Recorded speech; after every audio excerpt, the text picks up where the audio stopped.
പാലക്കാട് ഭണ്ഡാരം മോഷ്ടിച്ച സംഭവത്തിലെ പ്രതി BJP സ്ഥാനാർത്ഥിയായിരുന്ന ആൾ 2020 തദ്ദേശ തെരഞ്ഞെടുപ്പിൽ നെന്മാറ പഞ്ചായത്തിലെ 17-ാം വാർഡിൽ BJP സ്ഥാനാർത്ഥിയായിരുന്ന പ്രഭാവതിയെയാണ് പോലീസ് പിടികൂടിയത്. CCTV തെളിവുകളുടെ അടിസ്ഥാനത്തിലാണ് പ്രഭാവതി പിടിയിലായത്. ഇവരെ 3 വർഷം മുൻപ് പാർട്ടിയിൽ നിന്ന് പുറത്താക്കിയതാണെന്ന് BJP അറിയിക്കുന്നുണ്ട്. ഗോകുൽ VS വിവരങ്ങളുമായി. ഗോകുൽ, അസ്വാഭാവികമായ ഒരു മോഷണ കേസാണല്ലോ ഇത്. ഈ പ്രഭാവതി എങ്ങനെയാണ് ഈ കേസിൽ പെട്ടിട്ടുള്ളത്? എന്താണ് ഇവരുടെ ഒരു പശ്ചാത്തലമൊക്കെ? എങ്ങനെയാണ് പാർട്ടി എന്താണ് വിശദീകരിക്കുന്നത്? പോലീസ് എന്താണ് പറയുന്നത്?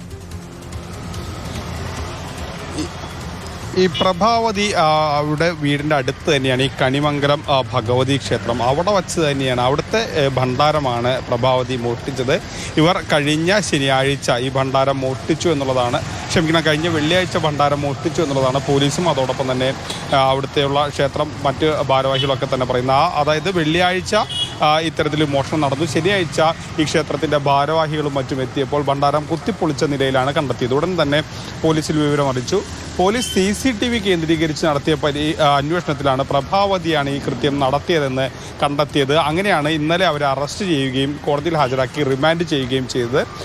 ഇവർ BJPയുടെ സ്ഥാനാർത്ഥിയായിരുന്നു. 2020 നെന്മാറ 17-ാം വാർഡിലെ സ്ഥാനാർത്ഥിയായിരുന്ന ആളാണ്. പക്ഷേ 3 വർഷം മുൻപ് ചില കാരണങ്ങളാൽ ഇവരെ പാർട്ടിയിൽ നിന്ന് പുറത്താക്കി എന്നുള്ള വിവരങ്ങൾ കൂടി പുറത്തു വരുന്നുണ്ട്. അതും ഇത്തരത്തിലുള്ളൊരു മറ്റൊരു ക്രിമിനൽ കേസുമായി ബന്ധപ്പെട്ടാണ് എന്നുള്ളതാണ് അറിയാൻ കഴിയുന്നത്. അങ്ങനെ അവരെ പുറത്താക്കിയ വിവരങ്ങൾ കൂടി വരുന്നുണ്ട്. ഏതായാലും ഇവരുടെ പശ്ചാത്തലം എന്ന് പറയുന്നത് ഇവർക്ക് ഇത്തരത്തിൽ തന്നെ വാർഡ് ഇലക്ഷനിലൊക്കെ മത്സരിക്കാം എന്ന രീതിയിൽ അത്തരത്തിൽ തന്നെ സമൂഹത്തിലുണ്ടായിരുന്ന ഒരാളാണ് ഇങ്ങനെ ഒരു കൃത്യം നടത്തിയത് എന്നുള്ളതാണ് ഇതിൽ നിന്ന് പുറത്തു വരുന്നത് അല്ലെങ്കിൽ നമ്മൾ കാണേണ്ട ഒരു പ്രധാനപ്പെട്ട കാര്യം.